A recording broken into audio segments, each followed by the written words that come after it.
오늘은 거룩한 주일입니다. 다 함께 찬양하며 하나님께 예배드리겠습니다.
하나님이여, 주의 인자를 따라 내게 은혜를 베푸시며 주의 많은 긍휼을 따라 내 죄악을 지워주소서.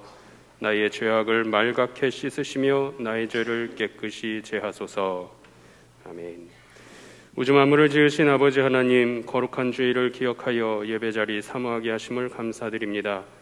이 시간 드리는 예배 가운데 우리 모든 허물을 자복하오니 주께서 모든 죄악을 사하여 주옵소서. 또한 주시는 말씀을 통해 새 힘과 능력을 얻어 한 주간을 기쁘게 살아가는 귀한 예배 될 수 있도록 성령님 임재하여 주옵소서. 감사드리며 예수 그리스도의 이름으로 기도드리옵나이다. 아멘.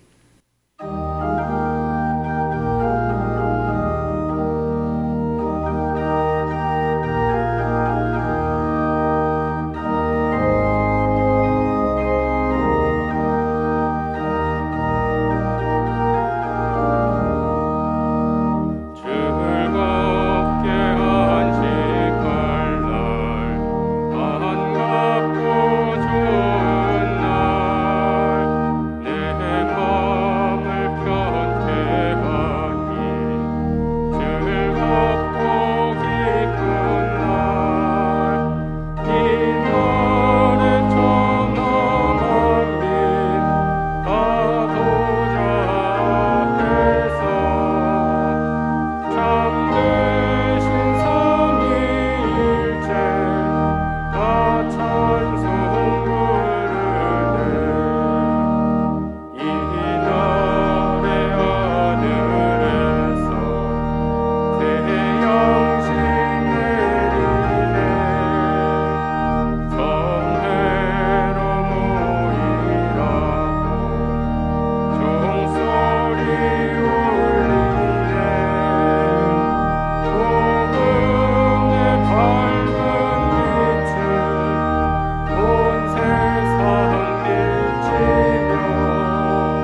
나는 전능하신 아버지 하나님 천지의 창조주를 믿습니다.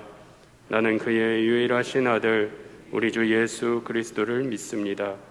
그는 성령으로 잉태되어 동정녀 마리아에게서 나시고 본디오 빌라도에게 고난을 받아 십자가에 못 박혀 죽으시고 장사된 지 사흘 만에 죽은 자 가운데서 다시 살아나셨으며 하늘에 오르시어 전능하신 아버지 하나님 우편에 앉아 계시다가 거기로부터 살아있는 자와 죽은 자를 심판하러 오십니다.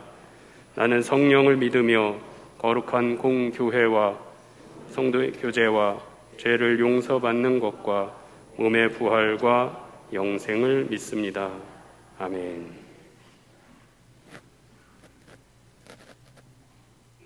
사랑과 은혜가 충만하신 하나님 아버지, 길게만 느껴지던 한겨울의 매서운 칼바람도 거스를 수 없는 시간과 자연의 섭리 앞에 뒤안길로 서서히 사라져갈 때에 다시 한번 주님의 위대하신 임재를 체험하는 우리 모두가 되게 하심을 감사드립니다. 지난 한 주간도 긴박하고 쉽지만은 않은 세상 속에서 우리를 승리케 하신 주님, 참으로 고맙습니다. 이 시간 주님의 말씀을 사모하며 무릎 꿇은 주의 백성들 위해 성령 충만함으로 함께하사 신령과 진정으로 드려지는 아름다운 예배를 기쁘게 흠양하여 주옵소서. 우리의 마음이 하나님의 마음에 조율되기를 원하시는 주님, 우리에게 하나님을 바라보는 시간과 하나님께 청하는 시간과 하나님의 말씀을 경청하기 위해 마음을 여는 시간을 허락하여 주옵소서. 그래서 내가 느끼는 결핍을 하나님의 능력을 통해 채워주시고 척박한 현실 속에서 내 영혼의 중심인 주님을 찾게 하시고 현실의 가장자리로 떠밀리고 있는 내 마음을 평안케 하여 주옵소서. 너희가 내 안에 거하고 내 말이 너희 안에 거하면 무엇이든지 원하는 대로 구하라. 그리하면 이루리라고 말씀하신 주님, 예수 그리스도의 마음이 내 속에 머물러 고통받는 세상 사람들을 안타깝게 여기고 소외된 사람들의 생을 긍정해주는 그리스도의 마음이 내 속에 자리 잡고 있다면 그 다음에 청하는 것은 무엇이 되었든 하나님께서 들어주실 것임을 확신하는 우리 모두가 되게 하여 주옵소서. 우리의 기도에 응답하실 하나님 아버지, 이 시간 전쟁으로 고통받는 우크라이나 국민들을 위해 기도합니다. 강대국들의 이권 속에 국제법마저 무시하며 무력화시키는 냉혹한 현실 앞에 힘없고 나약한 우크라이나 국민들은 불안과 고통을 겪고 있습니다. 전쟁의 소용돌이 속에서 피할 길을 허락하여 주시고 하나님을 찾게 하여 주옵소서. 전쟁의 이해 관계자인 각국 리더들의 마음을 주장하사 죽이고 멸망시키려는 악의 마음을 거두어 주옵소서. 내 구원의 능력이신 주님께서 교회가 전쟁의 날에 구원의 능력 되신 하나님을 더욱 간절히 구하게 하여 주옵소서. 한반도를 둘러싼 열강의 이권 다툼에 희생되지 않도록 특별히 이 나라 이 민족을 지켜 보호해 주옵소서.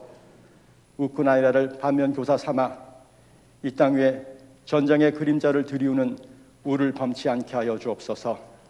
천만 기독인과 함께 주님을 두려워하며 오직 주님만을 믿고 신뢰하는 통치자로 이 나라를 세워갈 새 대통령을 허락하여 주옵소서.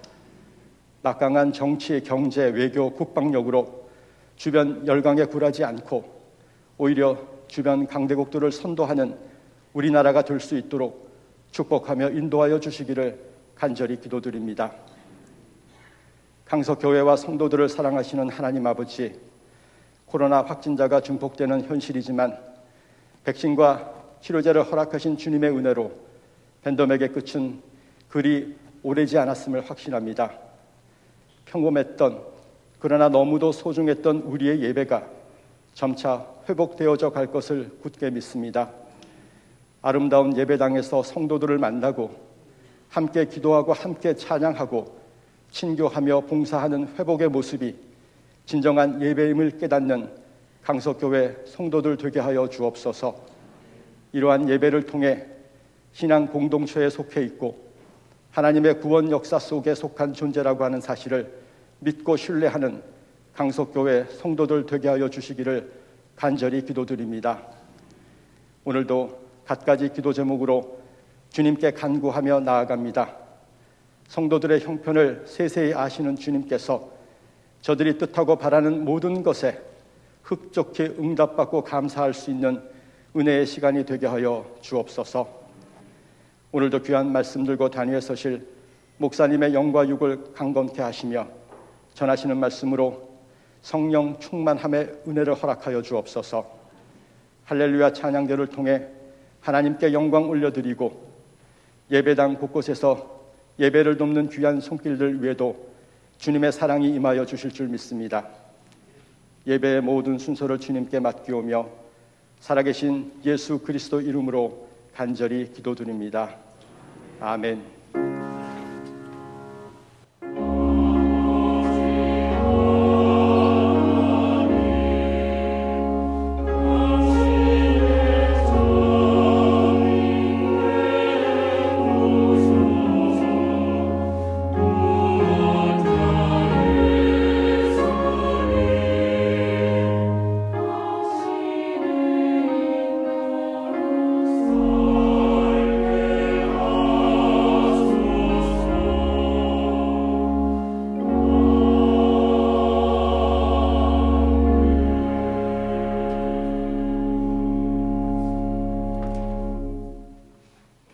교회 소식을 말씀드리겠습니다. 주일 1, 2, 3부 예배는 대면 예배와 온라인 예배로 드립니다. 자세한 내용과 교회학교 예배는 주보를 참조해 주시기 바랍니다. 사순절 기도회가 온라인으로 사순절 묵상집에 따라 진행됩니다. 예수님의 고난을 묵상하고 부활을 소망하는 사순절로 보내시기 바랍니다. 기간은 3월 2일 수요일부터 4월 16일 토요일까지 주일을 제외한 매일 오전 11시입니다. 유튜브 및 홈페이지에서 실시간 방송 후에 업로드됩니다. 알림입니다. 세례자 교육이 3월 13일 주일부터 4주간 3부 예배 후에 있습니다. 세례 희망자는 교구 교역자에게 신청해 주시기 바랍니다. 피선되신 분들이 계십니다. 주보를 참조해 주시기 바랍니다. 교우 소식입니다. 425구역 박현근 명예장로님, 이혜성 권사님께서 범사에 감사하여 아름다운 꽃을 헌물하셨습니다. 이제 300장 부르시면서 봉헌하겠습니다. 내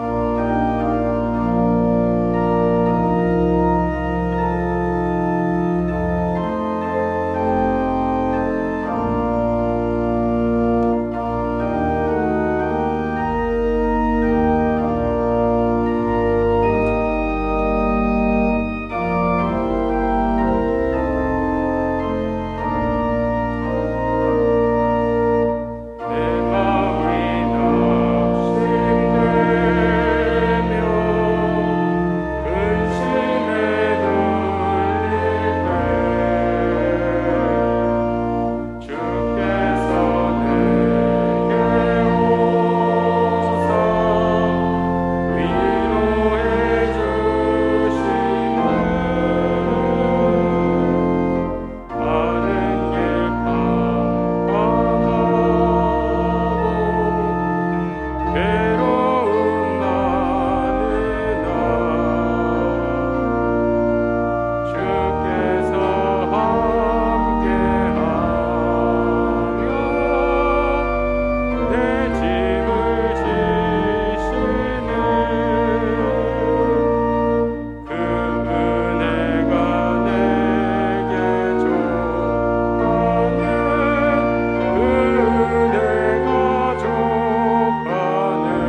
구원하사 자녀 삼아주시고 험하고 거친 세상을 살아가는 동안 충만한 은혜로 우리를 인도하시는 하나님의 사랑 진심으로 감사를 드립니다. 오늘도 복되고 거룩한 주일을 허락하셔서 하나님의 전에 나오게 하시고 가정에서 경건한 마음으로 예배케 하시니 고맙습니다. 예배하는 자리마다 하나님이 임재하여 주시고 우리의 예배를 받으시며 은혜와 복을, 위로와 치유와 세임을 부어 주옵소서. 오늘 저희가 하나님의 은혜에 감사하며 주께 예물을 드리오니 아버지여 받으시옵소서. 주일 헌금과 감사 예물을 바칩니다. 하나님 드린 손길을 복되게 하시며 평생을 살며 감사하며 살 수 있도록 은혜 베풀어 주옵소서. 10의 1조를 하나님 앞에 드리는 가정들이 있습니다. 하나님이 주신 것이라고 믿고 하나님의 명령에 순종하여 바치오니 받으시고 은혜와 복을 내려주사 평안하게 하시고 건강하게 하시고 응답되게 하시고 형통케 하여 주옵소서. 하나님의 사업에 동참하고자 구제헌금, 장학헌금, 국내외 선교헌금을 드립니다. 쓰시고 보내실 때에 하나님의 영광 드러나게 하시고 교회의 사랑이 전파되게 하시고 하나님 나라를 확장하는 데 밑거름이 되게 하시며 드린 손길들이 복을 받게 하옵소서. 기도 제목을 담아 서원헌금을 드리는 그 간절한 마음을 흠양하사 응답하여 주시고 오늘 아름다운 꽃꽂이 예물을 드린 장로님의 가정을 축복하사 건강하게 하시고 평안하게 하시고 그리고 기쁨이 충만하도록 도와 주옵소서. 아버지 하나님, 전 세계가 코로나로 힘들어하고 또한 전쟁의 소문으로 마음 아파합니다. 하나님, 이 땅을 불쌍히 여기사 고쳐주시고 바로잡아 주시고 평화가 가득할 수 있도록 하나님 인도하여 주옵소서.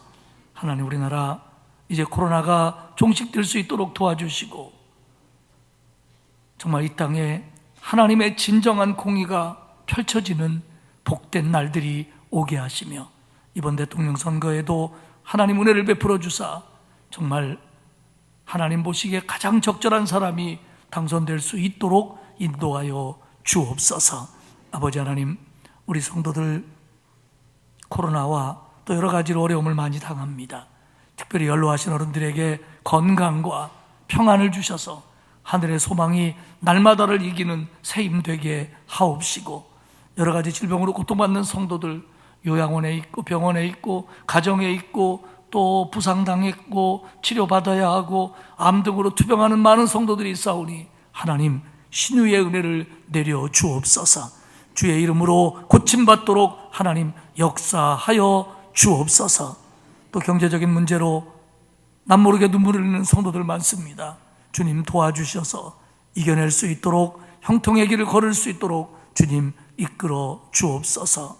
아버지 하나님, 코로나 속에서 우리 어린 아기들 또 어린이집과 유치원에 다니는 우리 꼬맹이들 또 개학을 앞둔 우리 자녀들 또 직장 생활해야 되고 일터로 나가야 되고 가정을 생활하는 모든 성도들 하나님 이 코로나 속에서 하나님이 방패가 되사 눈동자와 같이 지켜 주옵소서.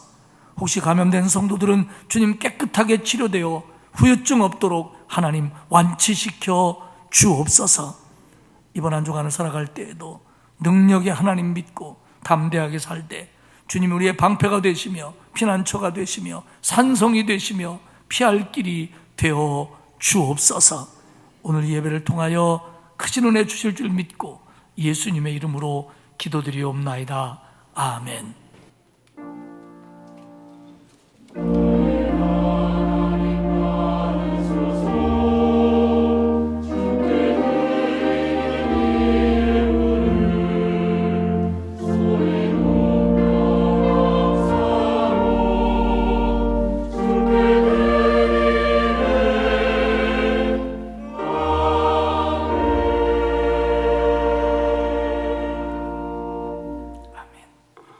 오늘 우리에게 주신 하나님의 말씀은 사도행전 4장 29절로 31절까지 말씀입니다. 신약성경 193페이지입니다. 사도행전 4장 29절에서 31절까지 말씀 봉독하겠습니다. 주여, 이제도 그들의 위협함을 굽어 보시옵고 또 종들로 하여금 담대히 하나님의 말씀을 전하게 하여 주시오며 손을 내밀어 병을 낫게 하시옵고 표적과 기사가 거룩한 종 예수의 이름으로 이루어지게 하옵소서 하더라. 빌기를 다하매 모인 곳이 진동하더니 우리가 다 성령이 충만하여 담대히 하나님의 말씀을 전하니라. 아멘. 할렐루야 찬양대에 주는 나의 빛 찬양 후에 담임 목사님께서 예수의 이름으로 이루어지게 하옵소서 제목으로 말씀 선포하시겠습니다.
은혜스러운 찬양이었습니다.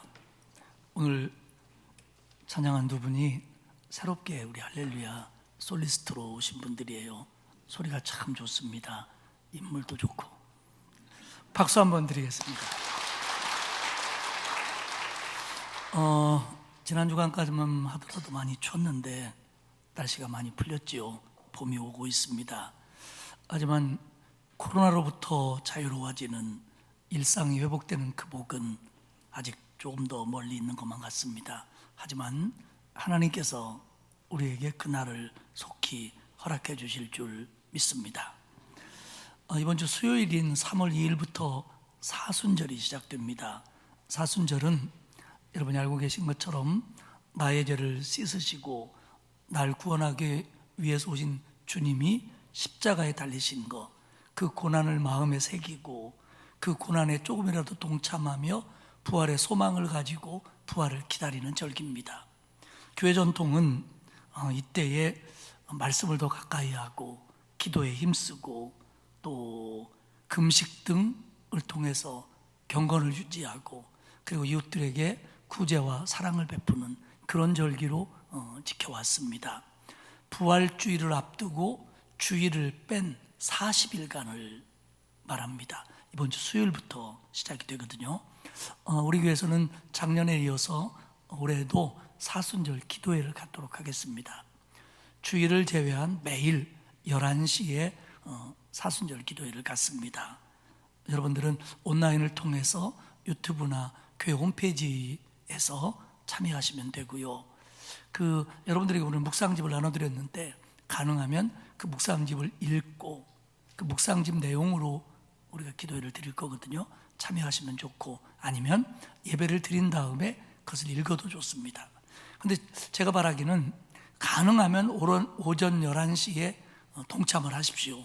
그러나 직장이나 여러 가지로 어려운 분들이 있을 거예요. 그런 분들은 후에 참여하시면 되는데 아무 때나 오늘은 나 편한 이 시간에 내일은 저 시간에 이렇게 하지 마시고 가능하면 11시에 못 참석하는 분들은 나름대로 자기 시간을 정하십시오. 점심시간이라든지 퇴근 후라든지 가족들이 잠든 다음이라든지 그 40일 동안 나는 12시, 나는 오후 5시, 나는 밤 10시 이렇게 시간을 정하십시오. 그리고 그 정한 시간에 그 매체를 통해서 여러분들이 사순절에 참여하시기를 바랍니다. 하나님께서 이렇게 하나님 앞에 정성을 들여서 참여하는 모든 성도들에게 응답해 주시며 크신 은혜를 주시며 복을 허락해 주실 줄 믿습니다.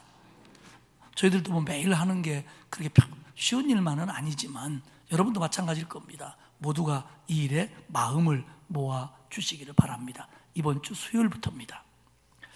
오늘은 사도행전 후반부의 말씀을 중심으로 은혜를 나누겠습니다. 베드로와 요한이 성전 미문에 앉아서 구걸을 하던 날 때부터 걷지 못했던 사람을 고칩니다. 이 일을 계기로 많은 사람들이 솔로몬의 행각에 모였고 그때 베드로와 요한은 이 사람은 예수의 이름으로 고침받았다. 우리가 십자가에 매달은 그분이 부활하셨고 그분이 우리의 구세주이기 때문에 그분의 이름으로 이 사람이 나음을 얻었고 이 사람이 구원을 받았다. 이렇게 가르칩니다. 그러자 이거에 대해서 반감을 일으키고 우려하고 문제시 삼은 유대의 지도자인 공회, 산헤드린이 베드로와 요한을 체포합니다. 그리고 신문을 했지만 백성들의 여론을 두려워하여 어찌할 바를 몰라 결국 이제는 예수의 이름으로 말하지도 말고 가르치지도 말라고 하는 위협과 협박과 경고를 하고 베드로와 요한을 풀어줍니다. 오늘 우리가 읽은 본문은 그 뒤에 이어지는 얘기들입니다.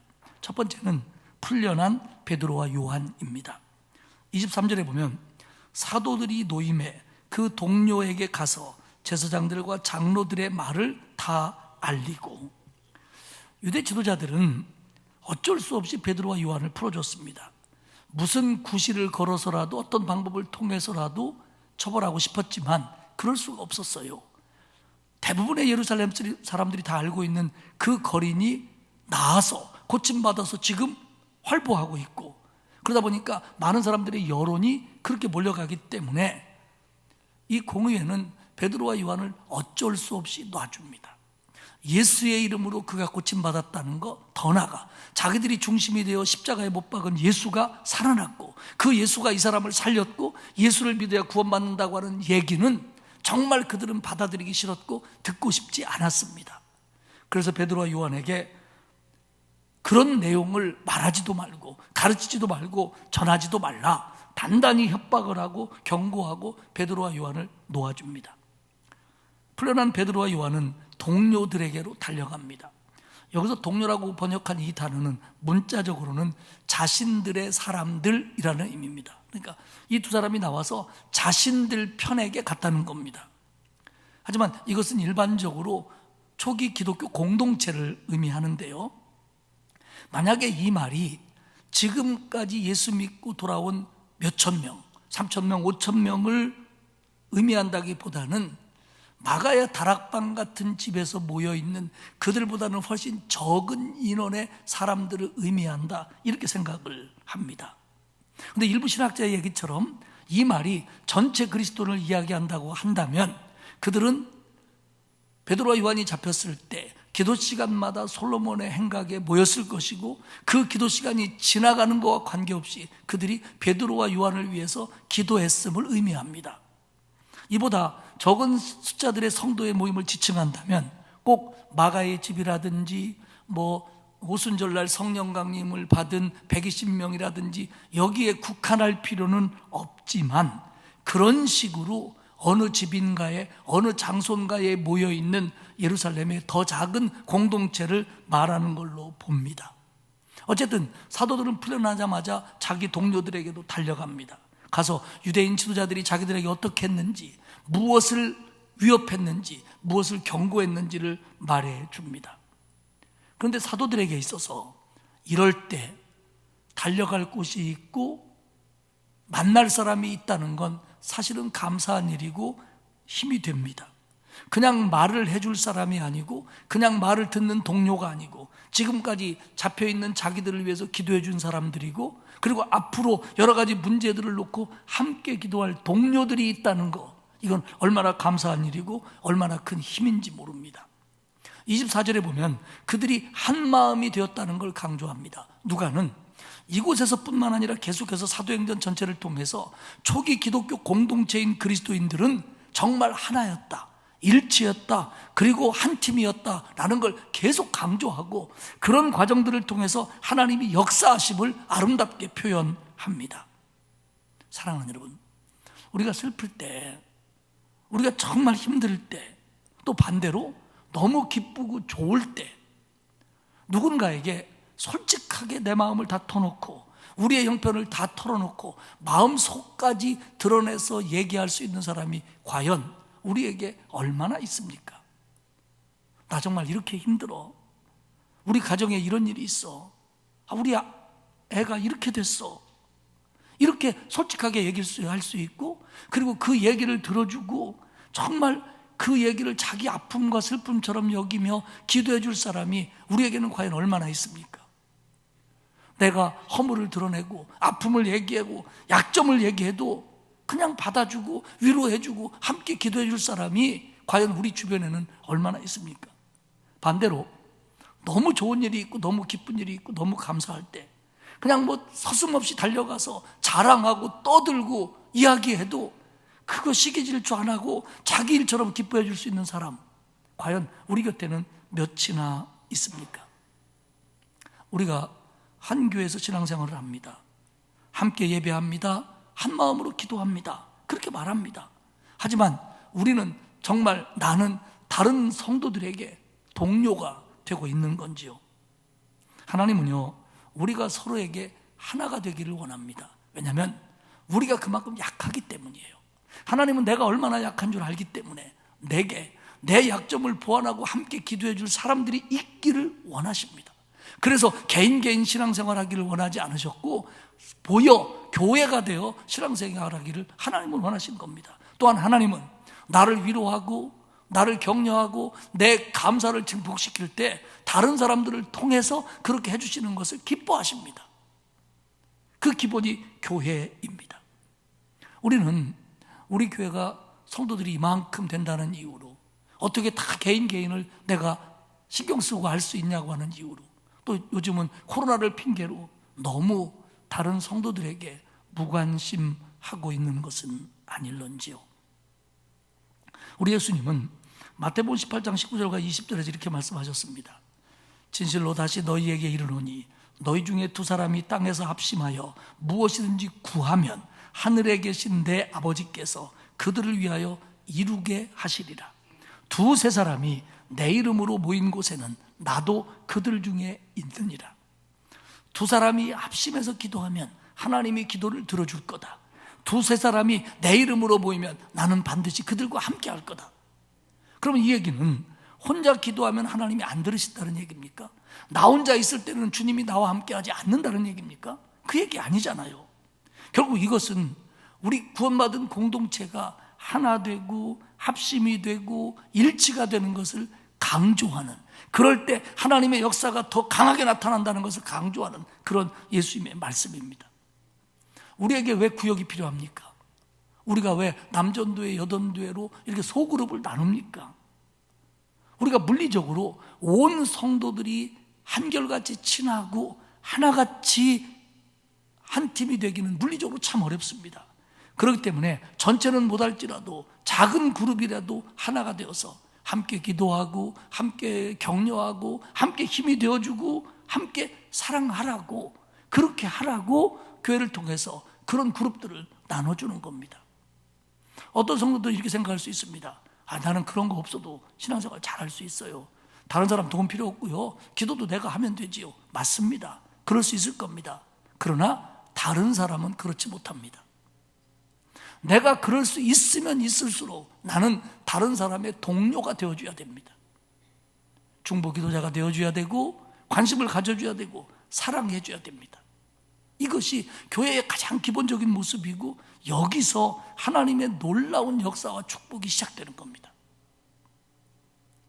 바로 초기 예루살렘 교회는 많은 기사와 이적들과 복음 전파를 보여주지만 그들이 얼마나 사랑으로 끈끈했는지를 계속 보여주고 있습니다.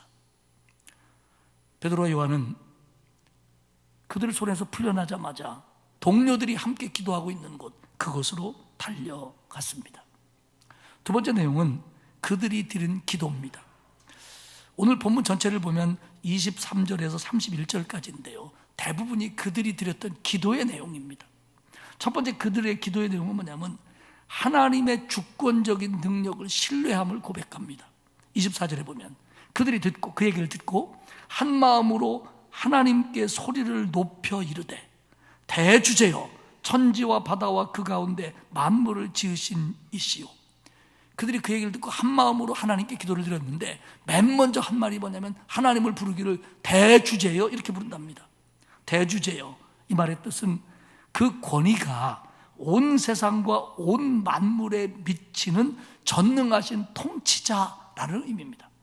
창조하셨고 다스리시고 지금도 통치하시는 분이다, 하나님이. 그러니까 모든 게 하나님 손에 달려있다는 겁니다. 근데 우리가 눈여겨봐야 될 것은 뭐냐면 한 마음으로 하나님께 소리를 높여 이르되, 그러니까 이들이 합심해서 기도했다는 거예요. 그런데 한 마음으로 하나님께 소리를 높이다 할 때 이 소리가 단수입니다. 사실은 120명이 모였던 그보다 더 되었건 간에 기도를 하면은 통성기도가 한다고 하면은 소리가 여럿입니다. 근데 누가는 여기서 의도적으로 소리를 단수로 씁니다. 그렇다면 이 얘기는 지금 그들에게 어떤 기도문이 있거나 아니면 지금까지 암송되어졌거나 기억되어진 어떤 기도의 내용이 있을 때 이렇게 소리로 단수로 기도할 수 있을 겁니다. 예를 들면 주기도문이라든지 사도신경이 있었다면 말입니다. 아직 주기도문은 초대교회 속에서 물론 예수님이 가르쳐준 기도지만 명문화되지 않았고요, 사도들의 신앙의 신조인 크리드인 사도신경은 한참 뒤에 가서야 교회 속에 자리 잡습니다.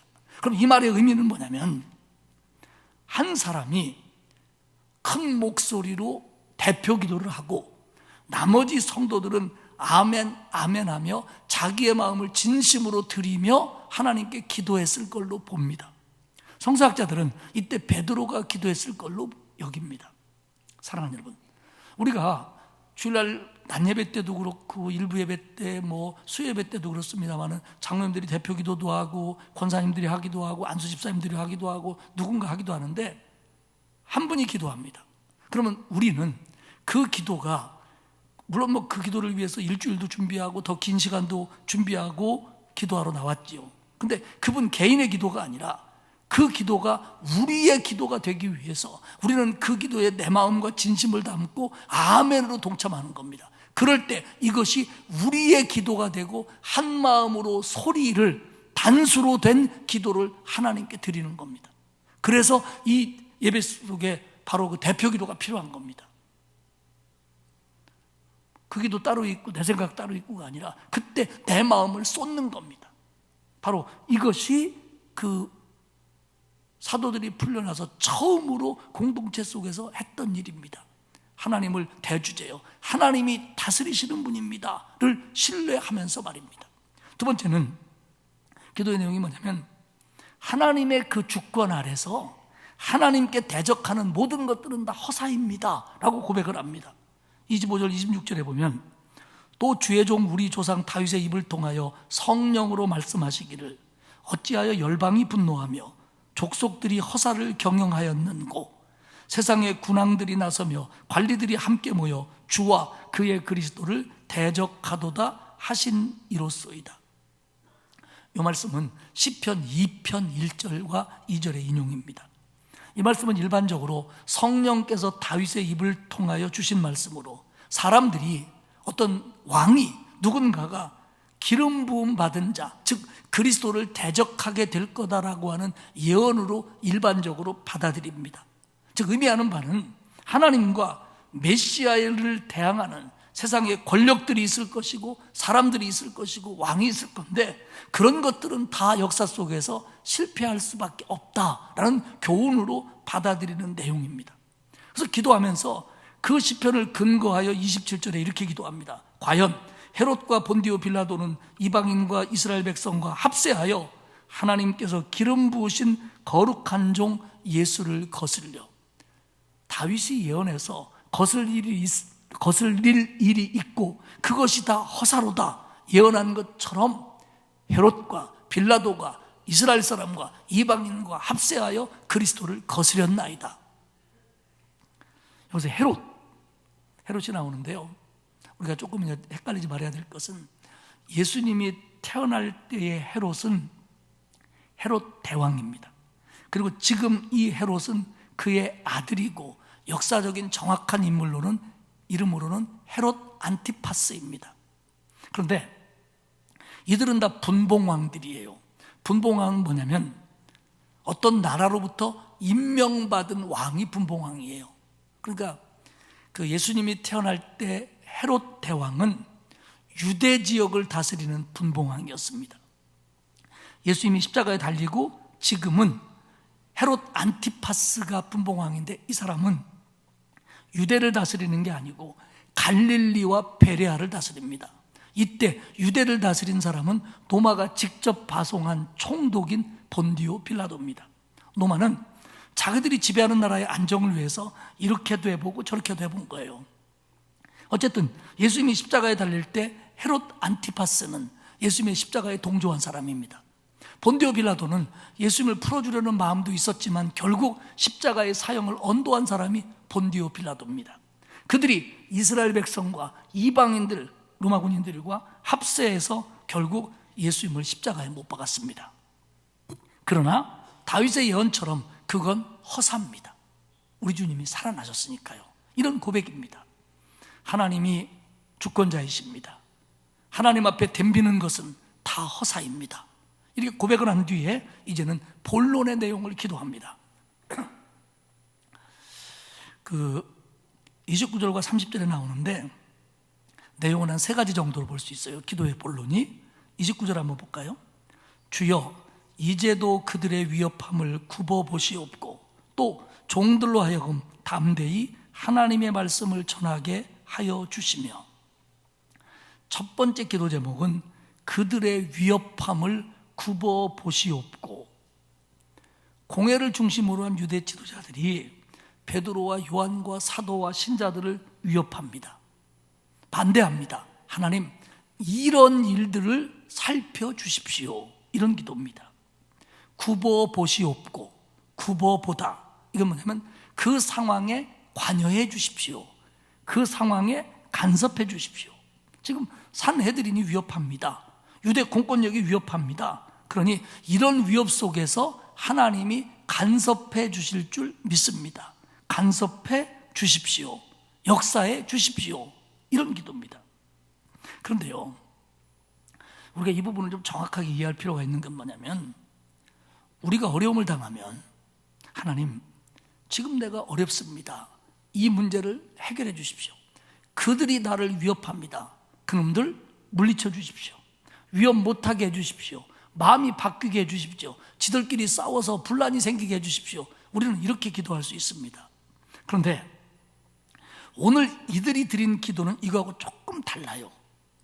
이 내용이 의미하는 바는 뭐냐면, 산헤드린의 위협을 철회하게 해주십시오가 아닙니다. 그들의 위협이 우리에게 실제적인 해가 되지 않게 해주십시오도 아닙니다. 그들의 위협과 반대와 박해 속에서 우리를 안전하게 지켜주십시오도 아닙니다. 물론 기도하는 사람들의 마음이 그런 마음은 전혀 없었다, 그건 아닐 겁니다. 그런데 적어도 먼저 드리는 기도가 그들의 위협 속에서 자신들의 안전은 아니었다는 겁니다. 그들의 위협 속에서 굽어 살펴보십시오 라고 하는 얘기는 하나님께 맡깁니다. 그들이 지금 이렇게 위협하는데 이 모든 문제를 하나님께 맡깁니다, 이런 기도입니다. 이게 조금은 다른 거예요. 그러면서 그들이 정말 기도하고 싶어하는 두 번째 기도 제목을 내놓습니다. 두 번째 간구는 뭐냐면, 복음을 선포하여 가르칠 수 있도록 용기를 주십시오라는 기도입니다.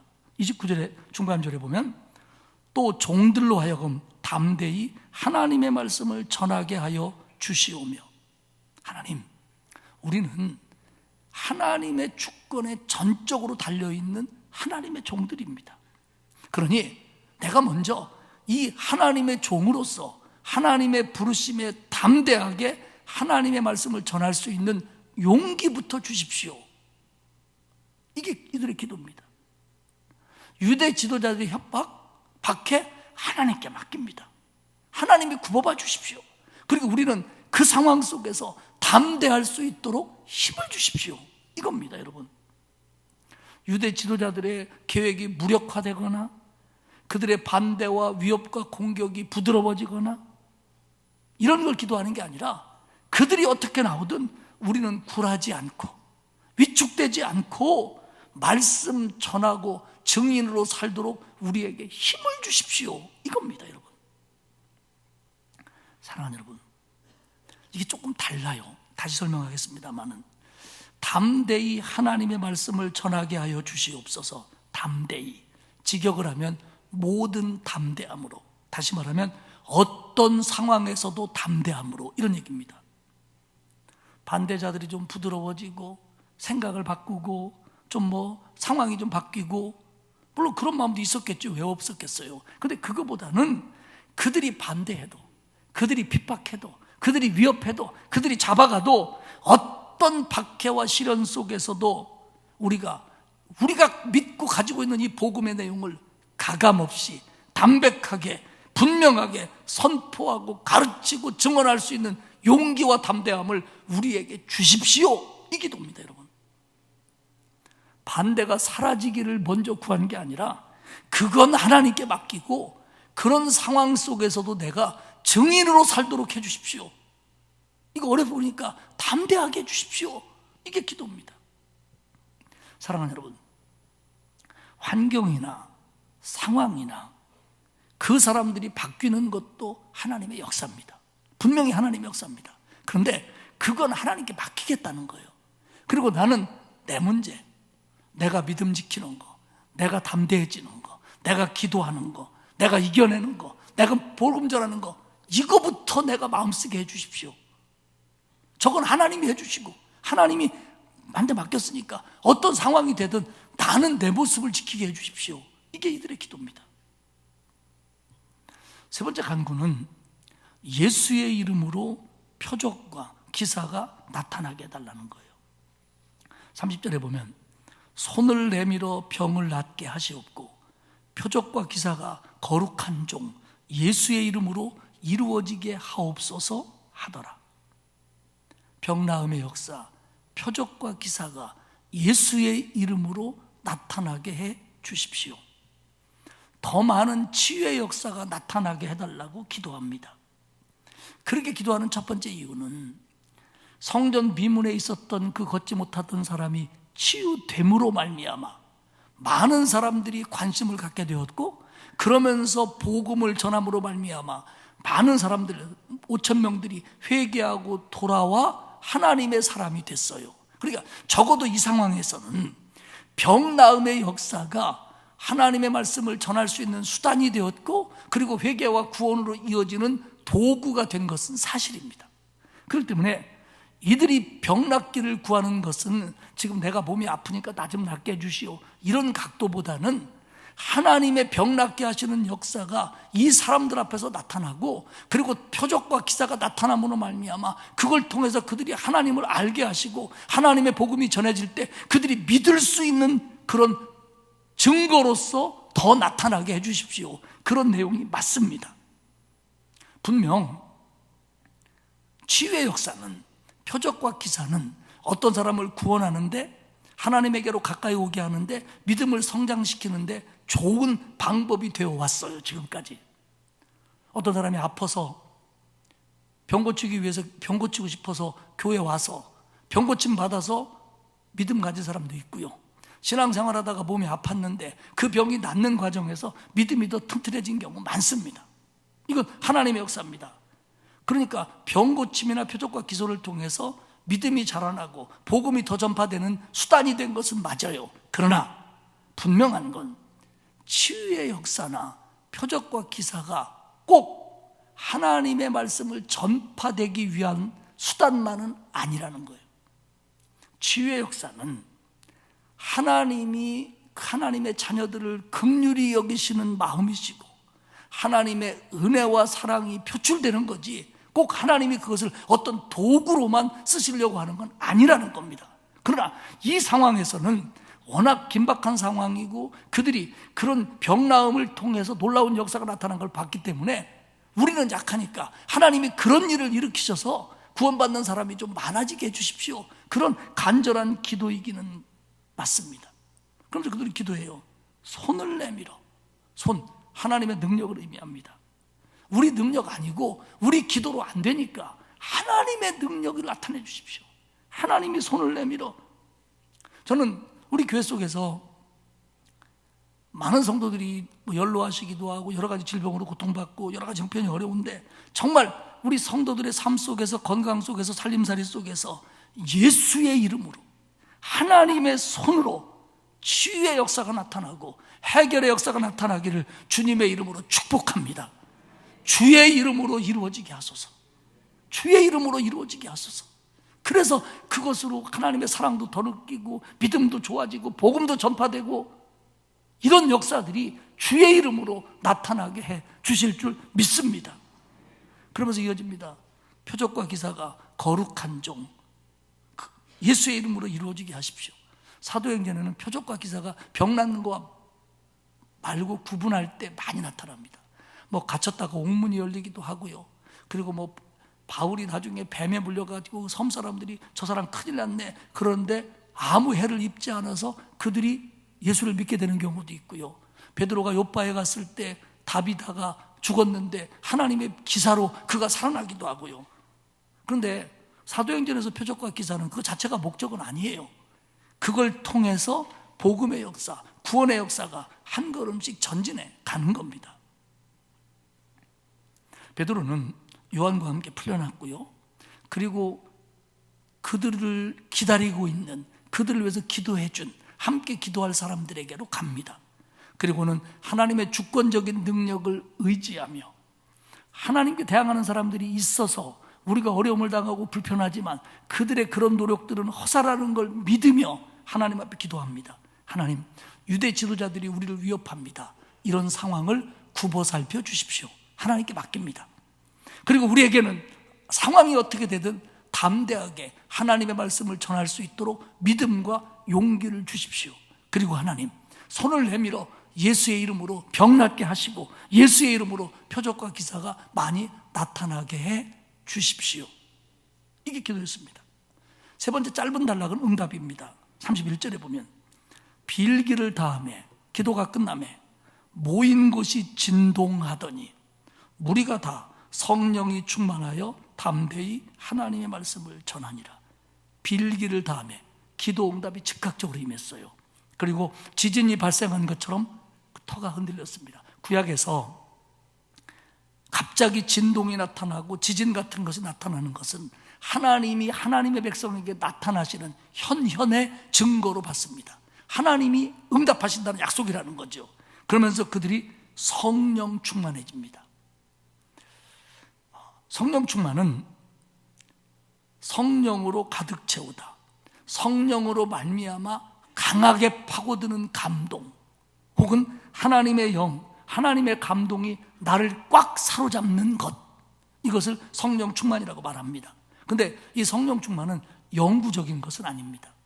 그렇다고 해서 이들이 오순절날 성령 충만을 받았는데 딸꾹딸꾹 까먹어서 이제는 앵꼬 나가지고 성령 충만 만땅, 이건 아닙니다, 여러분. 이건 아닙니다. 그렇게 물리적인 것은 아니고요, 지금 이때에 하나님의 힘과 감동이 절대적으로 필요하기 때문에 지금 상황이 더 어려워졌잖아요. 그러니까 하나님이 성령의 감동으로 그들을 새롭게 만들어줬다, 이런 의미입니다. 그러니까 그들은 기도하고 하나님이 자기에게 힘을 주는 걸 경험하고 나가서 담대하게 복음을 전합니다.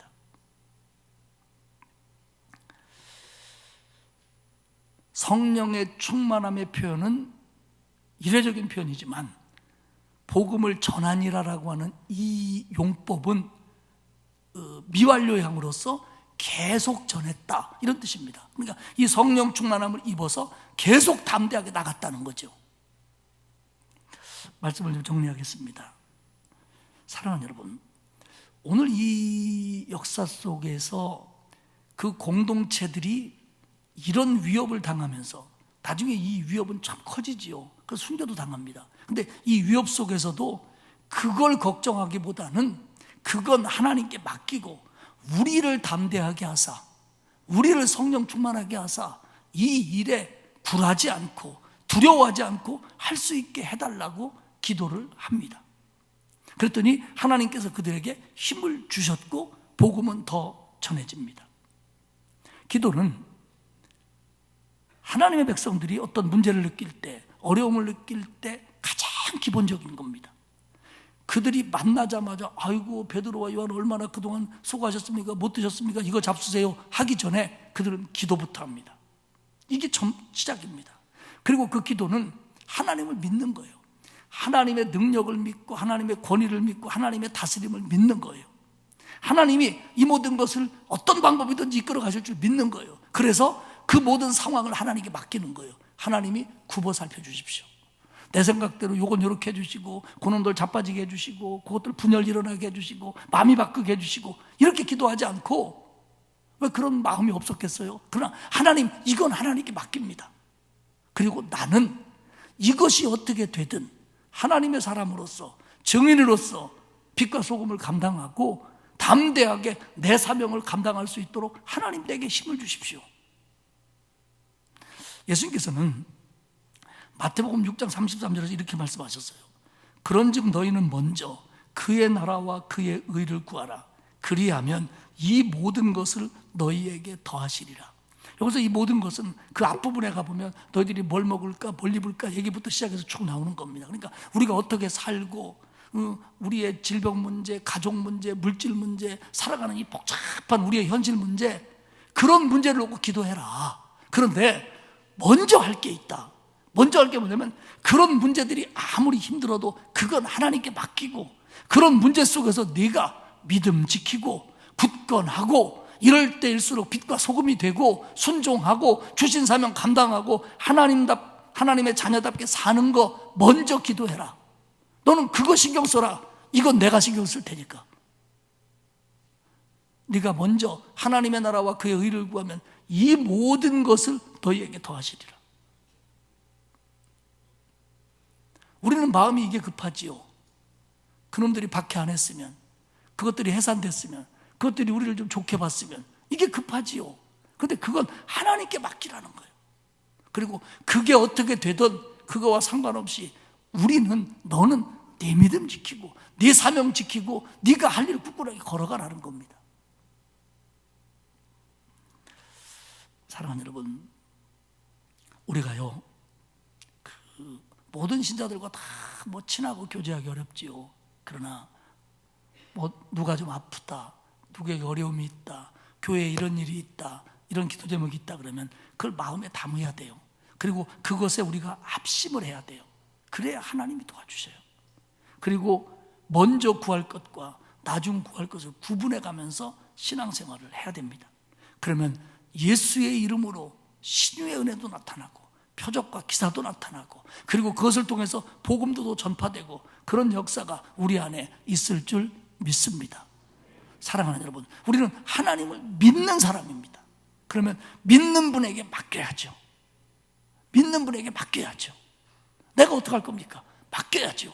맡기고 나는 내가 할 수 있는 거, 내가 신앙인으로서, 목사로서 더 믿음이 강해지고 더 담대해지고 더 빛과 소금이 되고 더 증인되고, 지금 이런 상황에서 내게 준 사명을 감당하고 이 일에 우리는 더 마음을 쓰는 겁니다. 그걸 놓고 기도하는 겁니다. 저건 하나님께 맡기고. 주님이 약속하셨어요. 네가 그러면 저건 내가 책임지마. 그들은 담대하게 복음 전하기 위해서 기도했고, 하나님은 그들에게 담대함을 주었고, 그들은 그 담대함으로 그 백성들을 구원해 가기 시작을 합니다. 사랑하는 성도 여러분, 우리 어떤 상황과 어려움 속에서도 우리의 믿음 지키고 담대하고 신앙인답고 빛과 소금이 됐고 열매 맺고 하는 거 더 신경 쓰고 더 기도하고 살아가시길 바랍니다. 그러면 하나님이 예수의 이름으로 병 낫게 하시는 역사, 해결의 역사, 표적과 기도의 역사 나타나게 하실 줄 믿습니다. 그런 저와 여러분이 되시기를 축복합니다. 하나님 아버지 고맙습니다. 우리를 구원하시고 하나님을 믿게 하시니 감사합니다. 내 모든 눈물과 아픔과 어려움과 소망들을 하나님께 맡기도록 믿음 주옵소서. 그리고 그 믿음 가지고 빛과 소금이 되어 그리스도인답게 순종하며 사명 감당하며 담대하게 걸어갈 수 있도록 힘 주옵소서. 하나님 간절히 빕니다. 믿음으로 살려고 애쓰는 주의 성도들에게 주의 이름으로 병고침의 역사가 나타나게 하시고, 주의 이름으로 해결의 역사가 나타나게 하시고, 주의 이름으로 표적과 기사들이 나타날 수 있도록 도와주시어서 우리가 사명을 감당하고 복음 전하는데 더 힘이 되게 하시옵소서. 감사드리며 예수님의 이름으로 기도합니다. 아멘. 312장 찬송하겠습니다.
이제는 우리 주님 예수 그리스도의 은혜와 하나님 아버지의 넓고 크신 사랑하심과 성령님의 감화감동, 위로 교통하시는 역사가 하나님을 믿고 하나님께 맡기고 담대하게 용기 있게 믿음의 길을 최선을 다해 걸어갈 것을 다짐하는 온 성도들 머리머리 위에와 그 자녀와 가족과 일터 위에와 그리고 우리 교회 이 나라 위에 이제로부터 영원토록 함께 하옵시기를 간절히 축원하옵나이다. 아멘.